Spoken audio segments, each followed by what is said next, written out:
E aí vai passar mais vergonha ainda, mas o Noah gentilmente cedeu o lugar. Eu queria primeiro cumprimentar a mesa, a todos e todas presentes também, e faço saudando o professor Lincoln Seco, que é um grande exemplo acadêmico e militante a ser seguido. O tema, como a Ana Beatriz adiantou, que me foi confiado, ele pode ser proposto sinteticamente a partir da seguinte pergunta: qual foi o papel do movimento sindical e grevista para a transição democrática brasileira?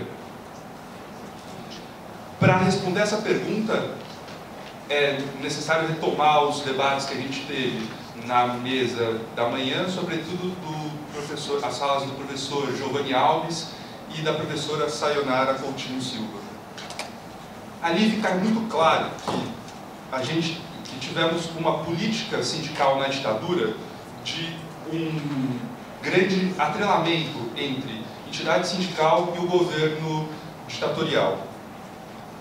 Esse atrelamento se dá tanto pela repressão das lideranças mais combativas, que são substituídas por interventores, que, como a professora Sayonara destacou, permaneceram por muito tempo e permanecem até hoje nos sindicatos brasileiros, como também por uma tentativa de construção do governo militar por uma renovação sindical, ou seja, um novo modelo de atuação sindical baseado fundamentalmente no assistencialismo.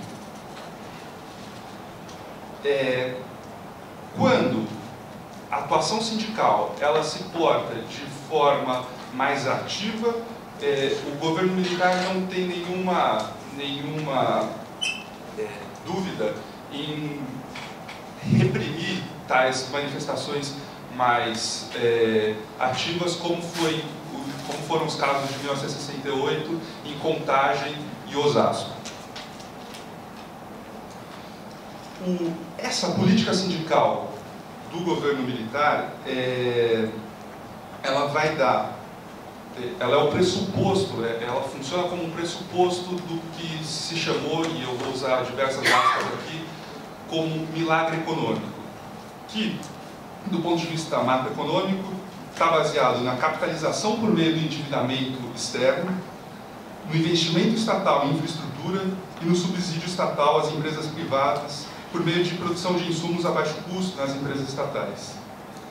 De outro lado, do ponto de vista sindical, o controle do governo ditatorial sobre os sindicatos permitiu o arroxo salarial e, como ficou bastante claro na fala do professor Giovanni Alves, a superexploração da força de trabalho, baseada na intensidade extenuante do trabalho, incremento da produtividade e o prolongamento da jornada de trabalho. Ou seja, e aí o professor Giovanni acrescentou a questão do controle da produção, mas os anteriores referem-se à exploração, à extração da mais-valia absoluta e relativa. Como resultado desses dois fatores econômicos e sindicais, a gente vai ter o milagre econômico, que de fato permite um crescimento econômico do país de aproximadamente 10% entre os anos de 68 e 76. Mas também é preciso deixar bastante claro que é um milagre econômico de classe. Esses 10% de crescimento ao ano vão resultar também numa maior concentração de renda, numa corrosão do poder de compra do salário mínimo. Ou seja, faz os ricos esse milagre econômico fez os ricos muito mais ricos, os pobres cada vez mais pobres. Como consequência desse modelo insustentável, desse modelo econômico insustentável, vamos sofrer a crise da dívida externa e o país passa de 10% ao ano a crescer a taxas de 1,1% ao ano, como no caso de 1982. Quem vai pagar pelas consequências dessa crise vão ser, inevitavelmente, os trabalhadores através dos instrumentos que já sofriam, quais sejam o arroxo salarial e a superexploração. É nesse cenário que vai surgir o denominado novo sindicalismo. O marco inicial vai ser a greve da Scania, em São Bernardo do Campo, em 1978, que reivindicava um reajuste maior do que o negociado e era contrária à diminuição das horas extras pagas. A partir dessa experiência da Scania, se propaga as greves por todo o ABC e também por todo o Brasil. É preciso notar que há um alto grau de espontaneidade e coesão nesse movimento grevista de 78 e 79, a partir de 78. Para a ação sindical, a classe trabalhadora vai usar os mais diversos meios de greve. O professor Ricardo Antunes, não sei se a expressão é dele ou se é própria do movimento sindical, fala da Operação Vaca Brava, aquela que não se sabe o que vai fazer. A partir disso você vai ter greve fora de fábrica, greve dentro da fábrica, Operação Tartaruga, greve pipoca por sessão, Operação Cambalacho, inclusive, como o professor Lincoln Seco disse, greve no funcionalismo público, em que pese ela ser proibida. Também tem, como atuação sindical, importa notar o renascimento das greves gerais. Nesse período, a gente tem, em 83, uma greve, em 1983, contra o arrocho salarial, que vai parar 3 milhões de trabalhadores. Em 86, contra o descongelamento dos preços, que 10 milhões de trabalhadores vão parar. Depois a gente tem mais uma greve em 87, com reivindicações específicas de setores específicos que não tem tem bastante repercussão social em alguns segmentos, por exemplo, consegue parar metade do metrô de São Paulo, mas por fim a gente tem em 89 uma greve exigindo reposição das perdas e que vão parar 35 milhões de trabalhadores brasileiros. Também, a ação sindical também se destaca por greves bastante violentas, inclusive com ocupação de fábricas. Nesse sentido, cabe destacar a greve da Ford de 81, contra a demissão dos que fizeram greve política contra a prisão do Lula, mostrando o caráter repressivo do Estado frente à mobilização dos trabalhadores.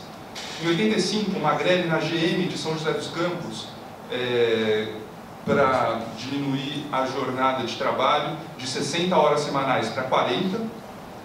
Essa greve, inclusive, teve ameaça de sabotagem e explosão da fábrica se houvesse invasão militar.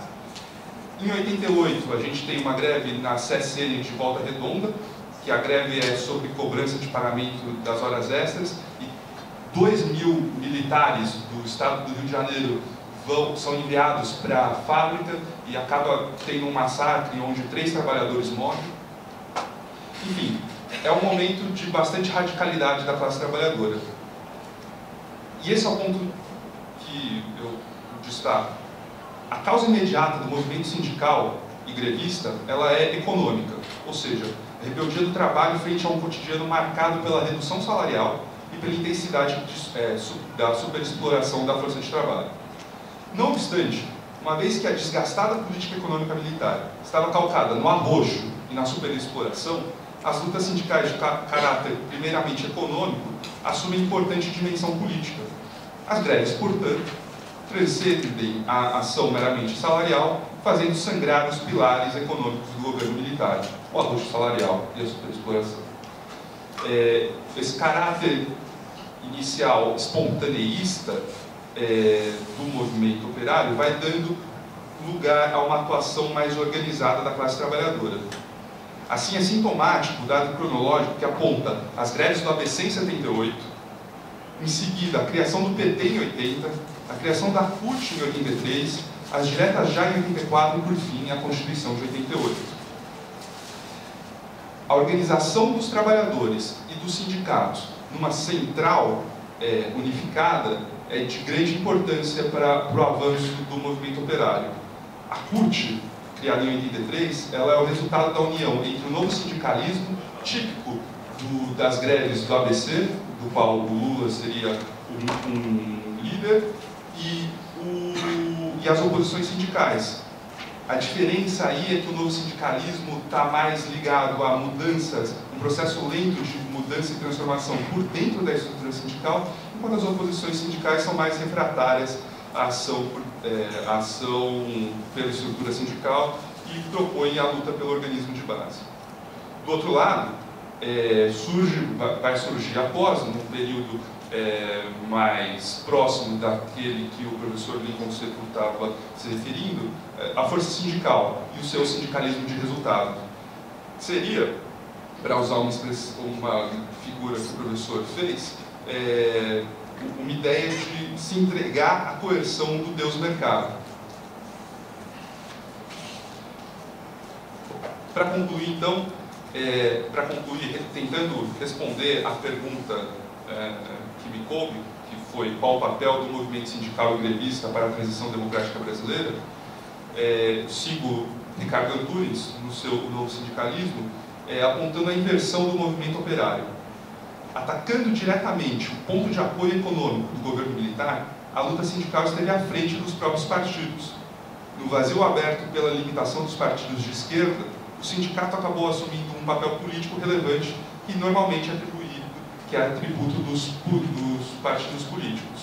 Daí a extrema importância do sindicalismo na transição democrática. Obrigado.